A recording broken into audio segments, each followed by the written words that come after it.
Michael, how are you? I found something really interesting. The whole housing market is propped up on these bad loans. They will fail.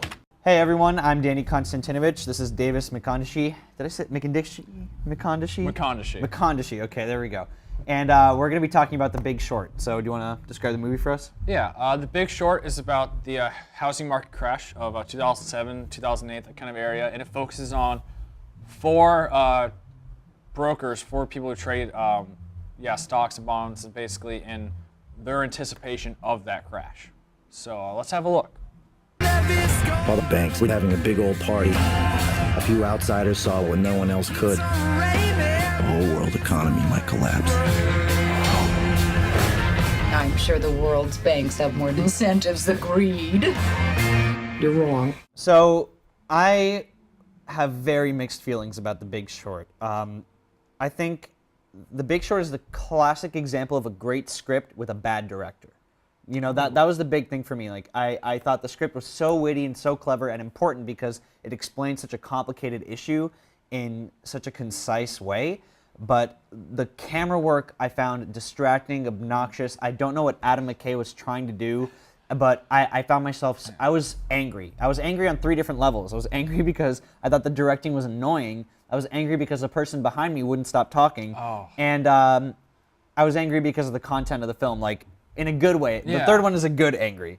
But yeah, no, I was very frustrated with The Big Short. See, we had 2 completely different viewing experiences. I feel like that's completely different. When I went, my theater is not very big. It's like dying down in my hometown. And we went to see it. It was literally just me, my mom, my dad. We were the only ones in the theater.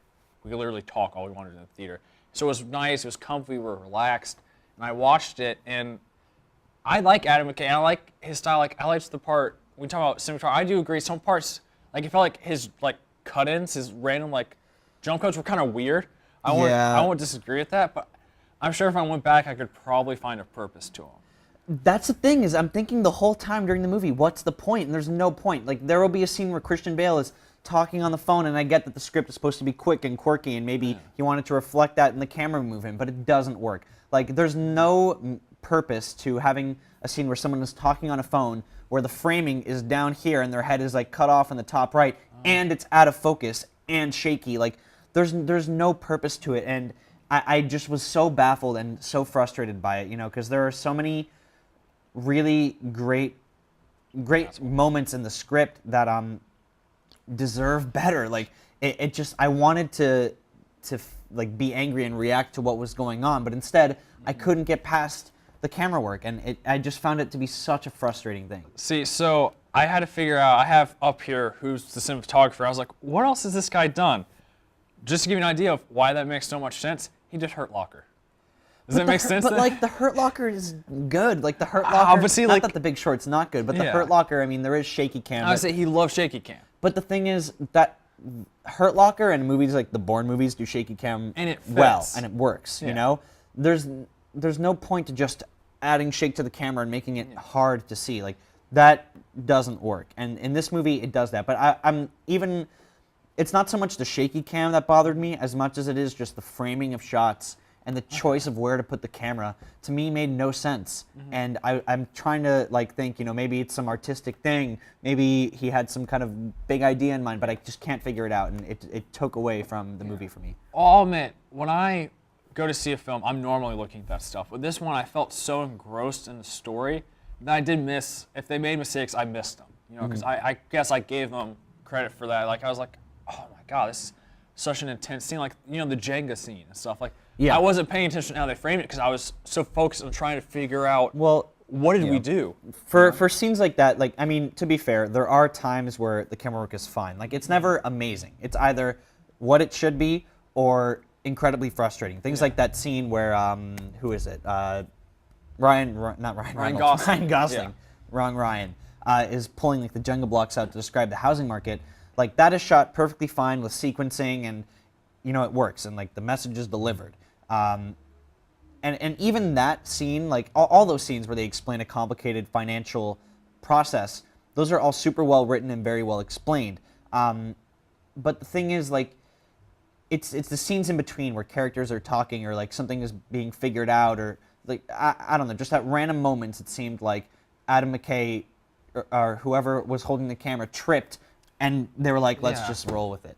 And I hated it. I really hated that about the film. But I mean, I'm talking a lot about what I didn't like about it, and I think I've exhausted what I have to say about the camera. But I do think that the script was excellent. It was. I think that this should win. I think it's for original screenplay. I believe it's. I think it's adapted. Adapted. I think it's going to win. Actual book. I think it's going to win for adapted screenplay. It was one of the best scripts that I've read this year, and it translates really well to the film. It's very clever. The one thing that I'm really not a big fan of was, or I shouldn't say really not a big fan of, but kind of iffy on, was the scenes where it says, "Oh, here's a complicated financial thing. Let's toss it to Margot Robbie." I was going to ask what your opinion was. That I was kind of like, this is interesting. Like, it was unique, and I'll give it that. But to me, you could easily have had the fourth wall break, and you didn't need character actress Marco Rubio to explain. Like, you could have just had Ryan Gosling go, "All right, let's pause for a second," and then he explained it in the same way. Yeah. You know, because they didn't add much. I mean, yeah, it didn't really add much. It felt like they had like this extra budget. Like, why don't we get Margot Rubio to do this scene, you guys? Did you say Marco Rubio? Oh yeah. Sorry. Margot Robbie. Yeah, Margot Robbie. There we go. Similar. I'm stuck in a apples and oranges. Yeah. No, I mean, those scenes, I guess, describe the issue that it's trying to cover well. The only thing is, I just felt like it was kind of hokey. I can't pinpoint exactly what it was, but it was like too much. I could see it coming off that way, and at first there was that shock. I was like, all right, this is. But then I kind of got into it. And I was like, they're trying something here, you know. Like the more they rolled with it, the more like by the end, the last one that they do, I think, is Selena Gomez and Warren Buffett. Or something, which is a weird pairing, but it was some probability major guy, like something. No, he was a psychologist. Yeah, something like that. I'm not sure, but like by then I was kind of on board with it. But the first two, there was Margot Robbie, there was something else that I forget. There was the chef, the angry chef. The angry. I just chef. know. It was Anthony Bourdain. Bourdain. I love Anthony Bourdain. Wait, that's not the angry. That's not one. the angry chef. You're thinking of Kitchen Nightmares. Yeah. Gordon Ramsay. Yeah.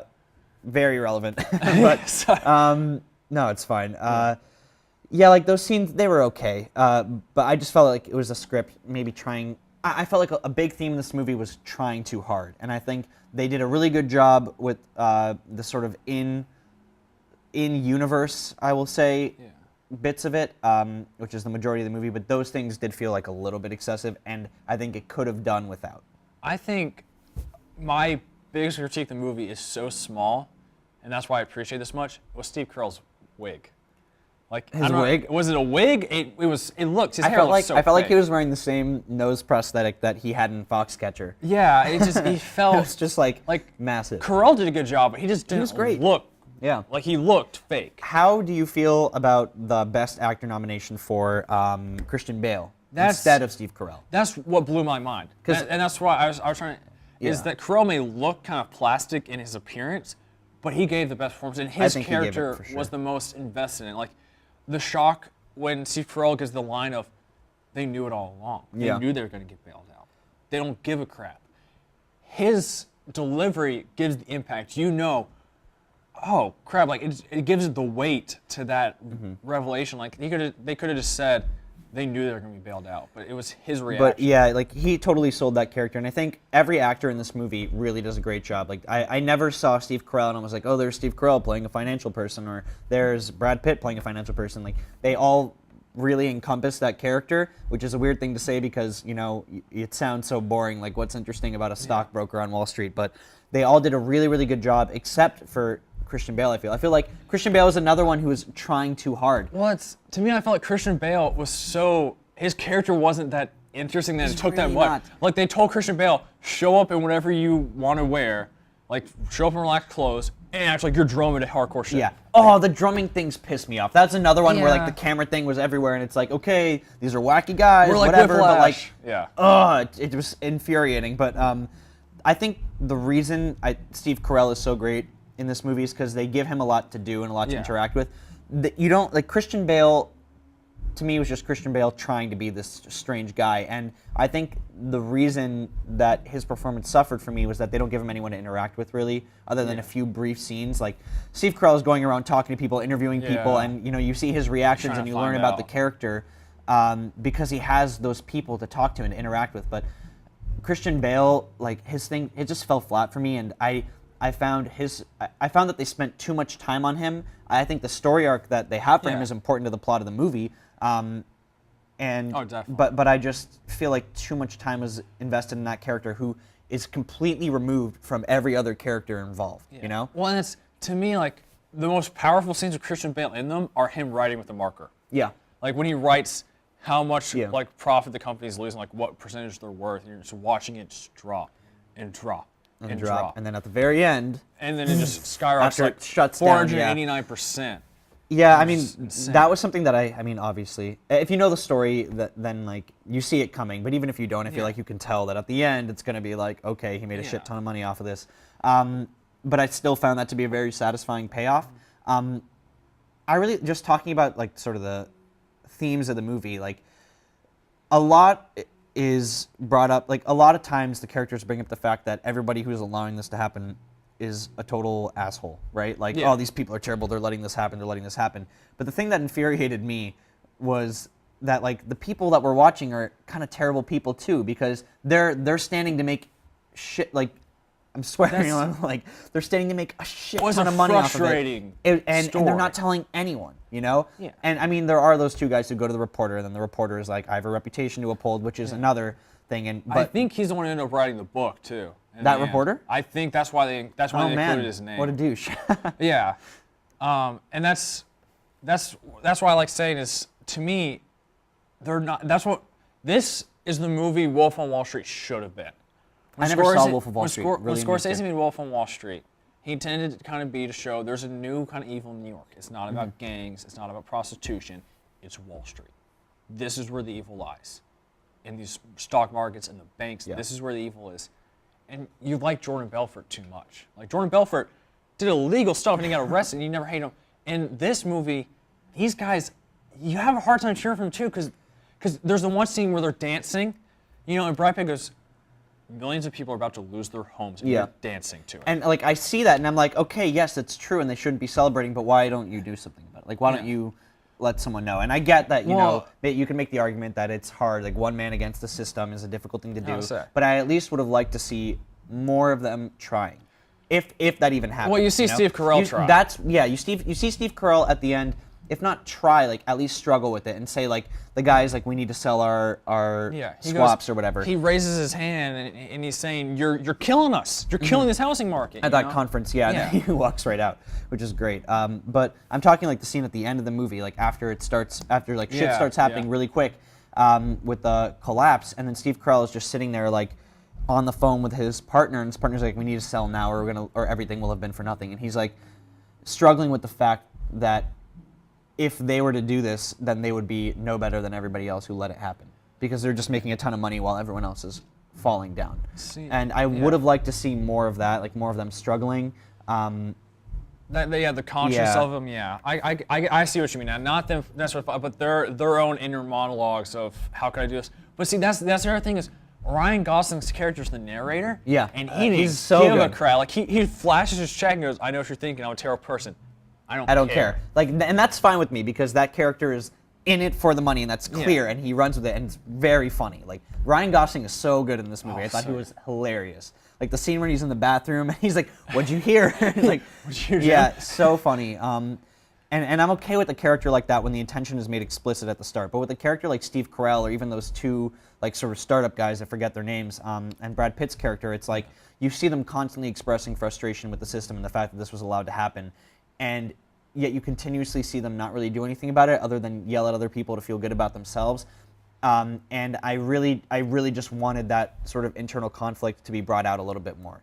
See, and I'm sad that it wasn't. There's so many layers to the film. Like, there's so many different other conflicts. Like, there's Christian Bale with his boss. There's Steve Carell and his wife saying, "You're such a negative person," and all this going on. And that's another thing.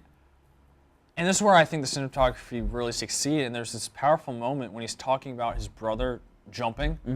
And that's where you understand the past jump cuts are the guy jumping off the bridge. And it's just flashing in his head. And you have this double reflection of Steve Carell, and you see there's two sides of him. He's this angry man, and he's worried. He's so pessimistic for the world. On the other hand, it's because he cares.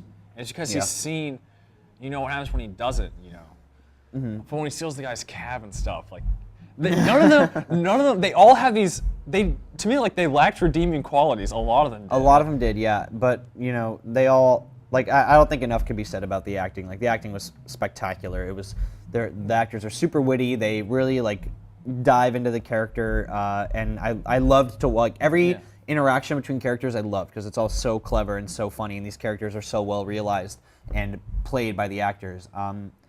But yeah, like I think the two biggest offenses in terms of just award nominations for me is Christian Bale over Steve Carell, and the fact that Adam McKay was nominated at all. Like I think there are so many better directors you could have put in there instead of Adam Ridley McKay. Scott, Ridley Scott, at least, you know, give him a nod. But I mean, even beyond that, like director for Straight Outta Compton. I would say Creed. Creed. Oh, nothing for Creed instead, and like that's a whole nother topic. The fact that Creed was totally here's snubbed at something the Oscars. about this movie that bothers me, and it has nothing to do with the Oscars. The Golden Globes put it as a comedy. It had funny parts to it, and it doesn't take itself too seriously, but it still wasn't a comedy to me. Like it's not ha ha ha laugh at. I mean, I was laughing a lot. Like I think the movie sort of works the audience really well, because at the beginning I'm laughing a lot and like it's very funny, but then at the end when like you start to realize the gravity of what's going on, like you become angry. Like I walked out of that theater and I was angry, and that was a good thing that it like left that lasting effect on me. So it leaves it really well, but I do think that it could easily be classified under comedy. I think it's not as big an offense as The Martian. Yeah, I would say it's not the best biggest comedy. offense, but to me, like comedies remain lighthearted throughout. And this movie had a lighthearted tone for parts because it needs to, and it almost works in the same way the housing market does. You're laughing, you're enjoying it. There's no way this could drop, and then all of a sudden it just hits you. Yeah. Just like the housing market just hit like that. And I think one of the most powerful moments of the film is when they have, you know, the cliche, the trope of here's where they are now. Oh yeah. And it gets to the banks, and it says the banks are now trying to sell these things, and they said they're almost the same exact thing, just under a different name. And it just holds on to that for a second, and then they play when the levee breaks. Yeah. And you're like, such a good ending. God. I mean, I said already, it works the audience super well. Like even though I was annoyed at the beginning with the camera stuff, which does become less of an issue towards the end of the movie when it gets more serious, which is good. I respect that. I was totally along for the ride. Like it was a super fun experience, and like it was just a very entertaining movie all around. Even though like at the end it kind of hits you really hard, like a freight train. But I enjoyed it, and I would recommend it to people. It's just, I think that this is one of the weaker ones that's nominated. I haven't seen Martian yet. I know that we just talked about that one. But to me, this is kind of like, I think this could have been nominated for, it is nominated for screenplay. I think it should win for screenplay, but I think things like the actor nomination and especially the director nomination, I just really think are wasted on this movie. I think they were questionable, but to me, and the reason this is my favorite of the Oscar nominations, and there's a reason for that. I keep going back to last year when I've talked about these Oscar movies. You know, Birdman, it sat me down and said, watch this. Whiplash sat me down and said, watch this. Yeah. These movies pulled you in, and they took you for a ride, and they tossed you here, and they tossed you back there, and they just kept you invested in these people. And to me, not many movies did that this year. To me, I feel like The Martian, oh crap, we lost Matt Damon, and that was it. Bridge of Spies, it was kind of like Imitation Game. Just here's Tom Imitation Hanks. Game was a snooze fest. I did not. It was so boring. It was good but boring. To me, like that's the Bridge of Spies. It's good, but I'm not fully invested in it. The Revenant, I was marveling at the cinematography, and then I left thinking that's a great movie, but I wasn't invested. Like I wasn't in there with them. You know, I was sitting watching a movie. And that's and Mad Max, same idea. And there wasn't many movies that did that. And to me, you've kind of hit on it. The Big Short, I feel like was one of the only two movies this year that sat me down and said, "Watch this," and I got sucked in. And when the movie ended, I was like, "Oh crap, I'm in a theater." Yeah. You know, that's a great experience. They take you into a world, and part of it is it's our world and it's very real. So it's kind of easy to get into that. Yeah. But it was. Like I said, the layers of it, and there's so many conflicts, and there's so many parts of it you're following, and you're trying to track this along with them. And not many people know what happens in the housing market to make it crash, at least in my age. Like, when the housing market crashed, I was 11. Like, I don't really remember it. And this kind of explained it to me, and I figured out what we did wrong from it, you know, and everyone likes to blame, oh, it's Bush's fault, oh, it's Clinton's fault, and they say really everyone's no, fault. It's Yeah. everyone. Like, I think one of the most I think the scene that summarizes the movie best is when they're in the strip club.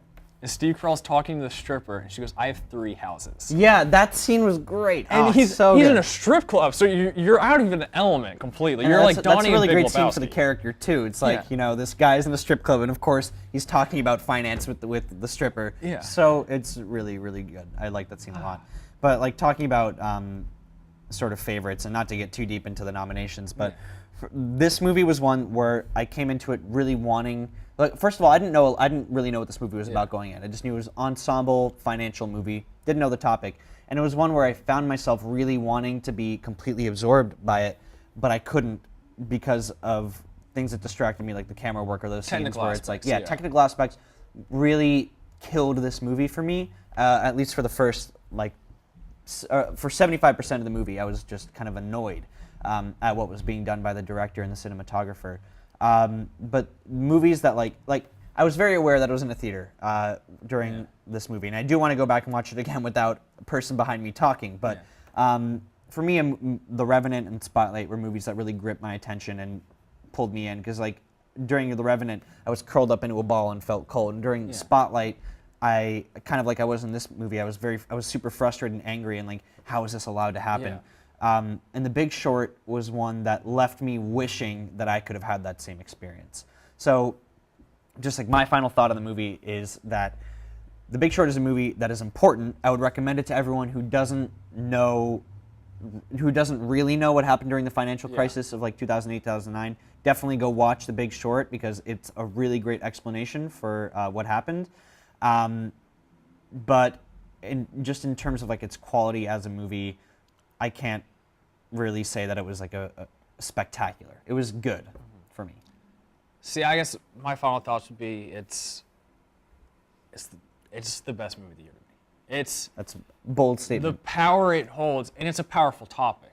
And I mentioned movies I got invested in. There was 3 movies this year for me: Big Short, Brooklyn, and Spotlight. That had me invested in their topics, and I got absorbed before I wasn't in the theater anymore. It was out of body kind of experience. That sounds really cheesy, but you know what I mean. Like, No, I like really got it's thrown into immersive. it. You know, It was very immersive, and to me, the one that was the best of all of those was Big Short. That's why I wanted to win the Oscar. And I don't know. It's a movie, like you said, people need to see this. Yeah. Because it can literally change where we're going again. Because the banks are trying to do it again. You know? Yeah, well, I would hope not, but I wouldn't be surprised. This movie will leave you feeling very pessimistic about Wall Street, I should say that. So what is your final number? I'm going to give it a 9.7 out of 10. Damn, wow, I'm going to seem like a real jerk on this one. I would give it like a 6.8 out of 10. Like I said, really excellent script, probably the best script of all of the year, but just really hampered by a very mediocre director. I say it's very subjective. It's very taste. And I really love finance guys. So I love the talks and the economics behind it. Finance movie is hard to write, and they do a really good job with this one. Quick side note: if you want another really good explanation of the financial crisis and you don't want to pay to see The Big Short, listen to This American Life's episode called "The Giant Pool of Money." Yes, that's a really good one. I would agree. But yeah, so that's all for this episode of Everyone's a Critic. Thank you guys for watching, and I guess we'll see who wins at the Oscars. Yep.